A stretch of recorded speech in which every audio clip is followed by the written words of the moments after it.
Hi, my name is Ryan Hayden of Camp Fairview, and this is Tips for Teens. Today I want to start a series about principles in the Bible that pertain to what we wear. I know this is kind of a hot issue right now, and there's a whole lot of people that are just ignoring completely these verses in the Bible and claiming to be Christians. But I do want to show you from the scriptures that there are principles in the Bible that pertain to what we wear. Now, before I do, let me say this, okay? There's more important things in life, and there's more important things in the Christian life than what you wear. Being a Christian is not about dressing a certain way, all right? Being a Christian is about giving God your entire life and serving Him with your entire life. But if you do give God your entire life and you serve Him with your entire life, that's going to include what you wear, all right? The second thing I want to say is this. I'm not going to try to define your standards, okay? I'm not going to tell you, for example, that if you're a lady, you can't wear pants, okay? Or if you're a guy, you can't, I don't know, have long hair, all right? I'm not going to try to define your standards. What I am going to do is try to show you very clearly a couple of principles. And there are several principles that I have. I basically have 4 principles for Christians in dress, all right? That's the principle of moderation, principle of modesty, the principle about defrauding your brother, and the principle of submission. Today I'm just going to talk about that first one.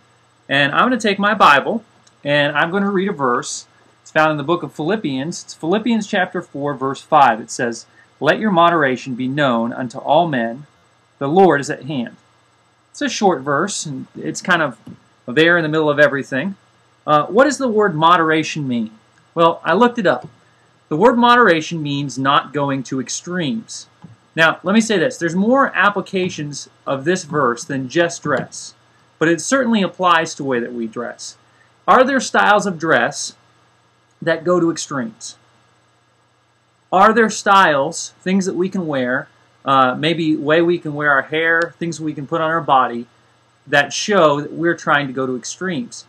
Well, the examples of that are obvious. You know, you can go to the mall on any Friday night and you can see lots of people obviously trying to go to the extreme. My wife and I went to Target today and we saw a group of boys that were dressed in a very extreme way.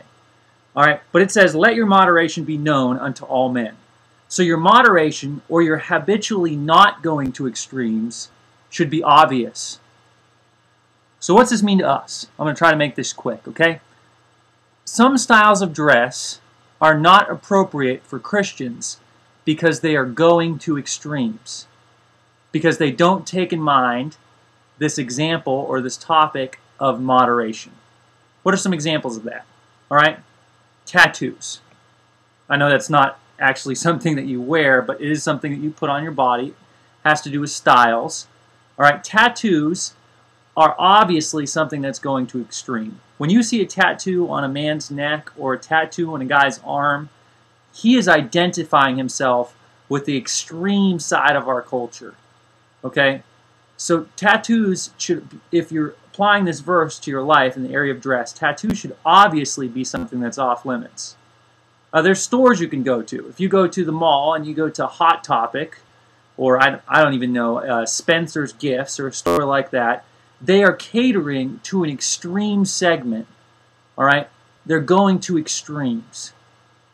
Something you need to bear in mind when you think about this particular principle is that it varies by culture.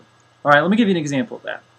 If you were to go to America, say the 40s, it was sort of a taboo thing for girls to wear earrings, ladies to wear earrings. And over time, gradually, that became acceptable. And now it's, you know, you don't think twice about ladies wearing earrings. That's a pretty normal thing. It's something that has become something that you can do in moderation. Whereas if you were a Christian in the 40s, you'd probably advise yourself against wearing earrings because you wouldn't be applying the principle of moderation. But listen, if something is looked down on by most of society, if something is not normal, if something is not in the middle, you could say, you're not applying this principle of moderation in your life. And this works both ways.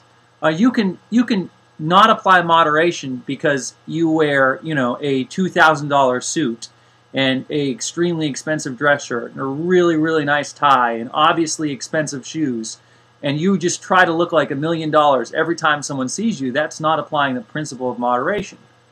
Or you could go, you know, down to Hot Topic and get you some black skinny jeans with holes in them and wear a spiked necklace, you know, and paint your hair purple.